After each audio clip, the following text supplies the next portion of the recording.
Just like to welcome Paul from Filippi, who's joined us today to have a chat about Filippi boats and particularly around the coastal side of things. So just like to thank him for agreeing to do this quick interview and ask him to talk about how did Filippi get into coastal rowing and what's the target market, what's the target rower really for their boats, and then talk about the boats. So over to you, Paul.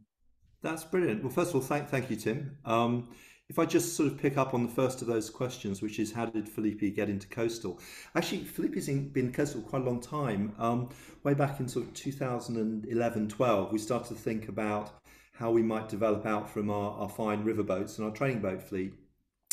And the obvious area to develop into was coastal. And obviously this also aligned very closely to what FISA were looking at the time in terms of broadening the reach of rowing generally across the globe.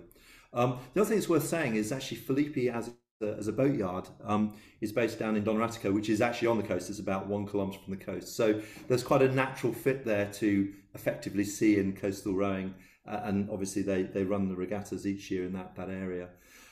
So really the inception was nearly 10 years ago when we started the designs coming together. And obviously the boats have iterated since, and I'll talk a little bit more about the various boats and how they're developing later. But in essence, we brought our first boats out in 2014-15 and really have developed them since then, particularly as the market itself has changed. So from the sort of longer distance coastal rowing to more of the beach sprints, and as a result, sort of some of the R&D around that has changed. But that's very much sort of the genus, if you like, of Filippi's involvement. Filippi as a brand obviously is heavily associated with high performance rowing, World Championship, Olympic rowing, and also recognizing that the coastal version of rowing is moving forward strongly, huge growth area across the world, and no more than the UK where we're seeing it today. And also the hope is it will become an Olympic sport and therefore will develop and take over a new segment, if you like, of rowing on the world stage and globally increase the coverage of the sport. So again, Filippi been about 10 years or so and has been developing. We've got a separate section of the boatyard, separate R&D team that move forward in that space, and I'm sure we'll see further developments going forward.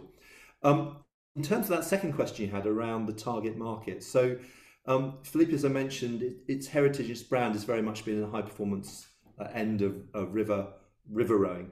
And therefore it made absolute sense for us to use the technology and R&D that we'd developed in that side of the business and start to apply it into coastal rowing at the premium end of the market, the high performance end of the market. And that's very much from the off where the brand has been in terms of the product we have. Obviously all very high quality, strong level of innovation associated with the product, but also pitching it at the high performance, at the high end of the market. We do sort of a middle range brand as well, that the Clever range is, but the focus of the brand has been long term and has looked to that high performing top end, if you like, Olympic World Championship end of the market. And finally, in terms of the innovation that we see, so today, in common with many, we have a singles mold, which is our original singles mold, the F80. That's complemented by the F81, which is the doubles mold, and then we have the F82, which is the coastal quad mold.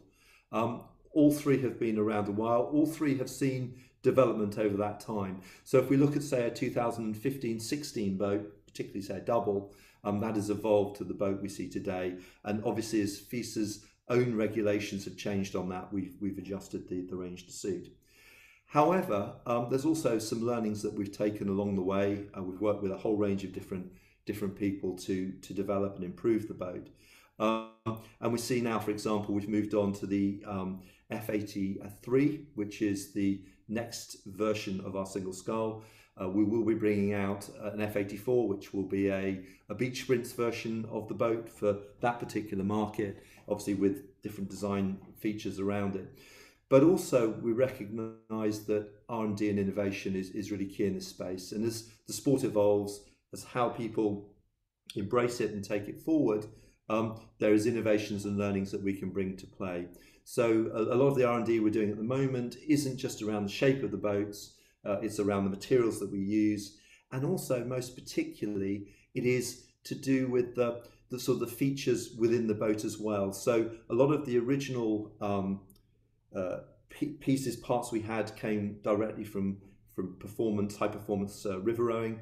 You know, as we move forward, we're looking to make more parts, components, wheels, seats, etc., which are much more used to the coastal environment, if you like, and develop things in that way. And there's a whole series of innovations that are coming down which will reflect that.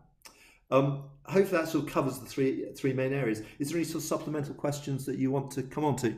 No, I think it's really interesting to see how you've literally come from a factory, if you like, in Italy, which is so close to the coast. And it's fascinating for me to see in the European Challenge how close it is. I had no idea that it was literally 3 kilometres from the beach, and see how much the heritage, the business really has its roots in the sea. So, and then to see the quality of the engineering and the innovation at the factory, although it was fascinating as we walked around there.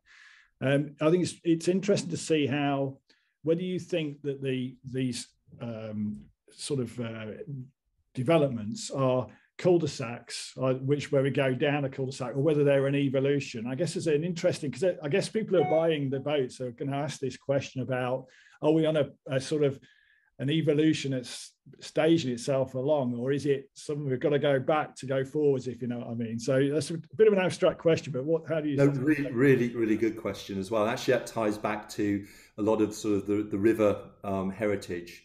So what we don't do is think of innovation, put it in a boat, and then put it into production.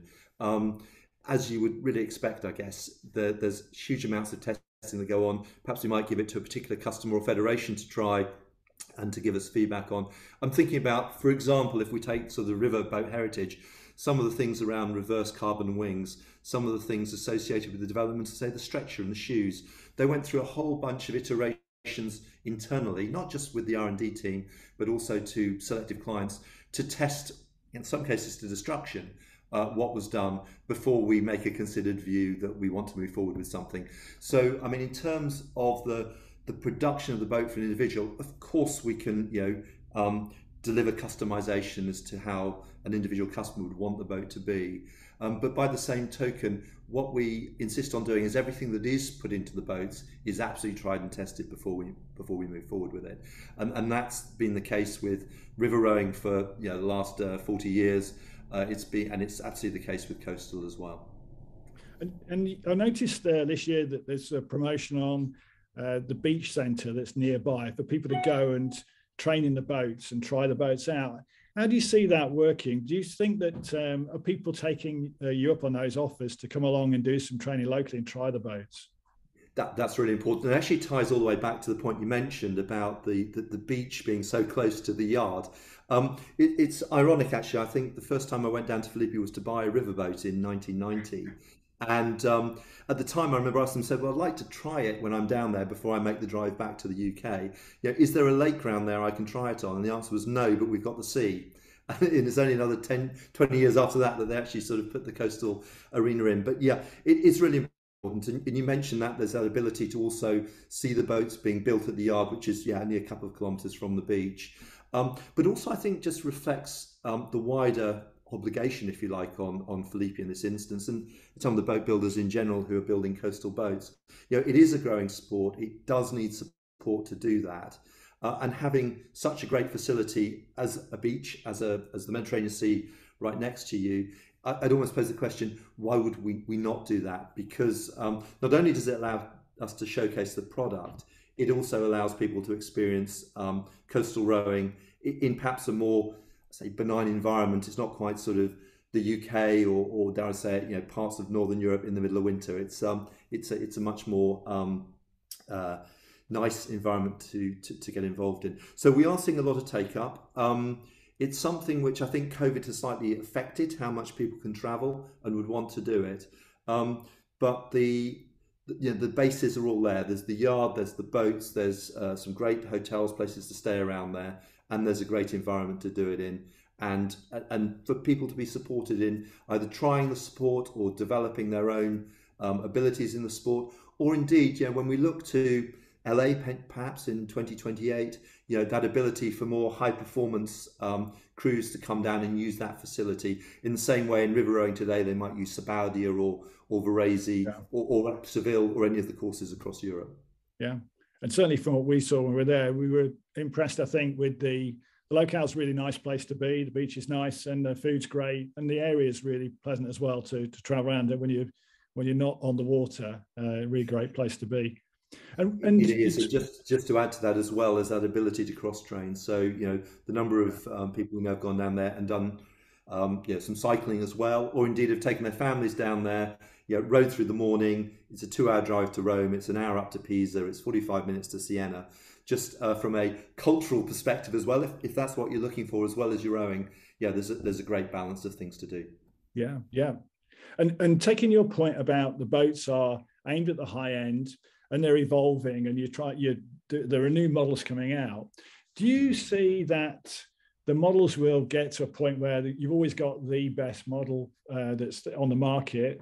Or would you say there are going to be a range of boats that will suit the different conditions? Have you got any sense of that? Because it appears that you've got such a range at the moment. Do you see that range sort of expanding, or there being set points for different types of conditions?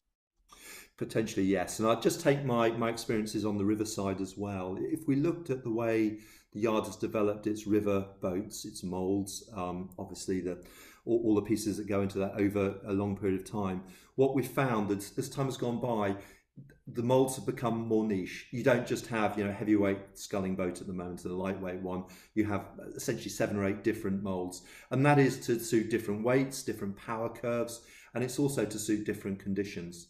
So as a consequence, I can absolutely see as we move forward there being more options on the coastal side, besides the effectively 4 moulds we have today, to suit maybe different conditions, but also potentially even different power curves and different ways of rowing. And this is where, again, the yard have been very good over time, is bringing new moulds to market. So they've invested very heavily in the late 90s, early 2000s in an R&D department, but combining that with advances in digital technology, the ability to bring molds to market a lot quicker, and molds that suit a particular segment, a particular type of row, as you say, a particular type of condition, is massively important as well. So that's a really long way of answering your question to say I think over the next few years we'll see more and more molds particularly suited to large coastal conditions or relatively benign conditions, tidal conditions coming into play. And also just in terms of making sure we maintain the durability of the boats. Yeah. Obviously, boats are running up on the beach as part of the beach sprints, just making sure the product remains really strong and durable, and can suit the different conditions as and when required. That's good. That's good. Paul, I'd just like to say thanks for all that. You've covered a lot of ground there, and I'd really like to pass on my thanks to the team in Italy who showed us around the factory as well last year. That was an excellent visit, and thanks. And we look forward to seeing some new models and your proliferation of colour schemes as well, with the different colour of boats that seem to be coming out. This is very, very true. Thank you, Tim, for your time, and yes, hopefully we'll see the colours as well as everything else coming out. But thanks again, and look forward to seeing people effectively. Excellent. Thanks, Paul. See you later.